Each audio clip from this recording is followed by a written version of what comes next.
We're now having a discussion about something called two-tier policing, two-tier politics, two-tier media. What we mean by that is some groups are treated more favourably than others.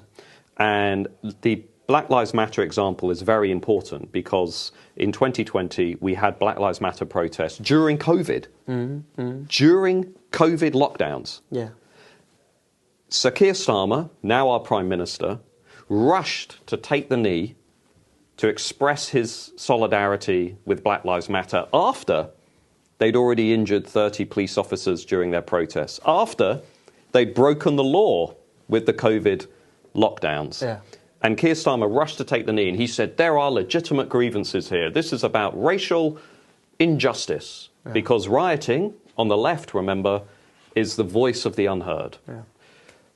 This time around, the same Keir Starmer, despite us seeing videos on social media of Muslim gangs beating up white British kids on the street, walking around with knives and machetes, this time around Keir Starmer said, this is all far right, this is not legitimate, it's criminality, get these people into prison as quickly as possible. There was no discussion of legitimate grievances. There was no discussion of legitimate protests. And in 2011, we had the worst riots in England since the 1980s, under a Conservative government.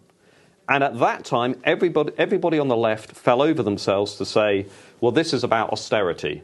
This is about public spending cuts. This is about legitimate anger about this Conservative government. So are there legitimate grievances or are there not? Because it seems to me that when it involves the white British majority and when it involves immigration, you're not allowed to protest.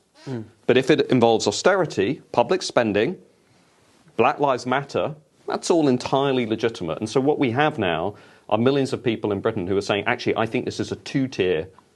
This isn't just two-tier policing. This is a two-tier political and social system that is routinely prioritising racial, sexual and gender minorities at the expense of the majority.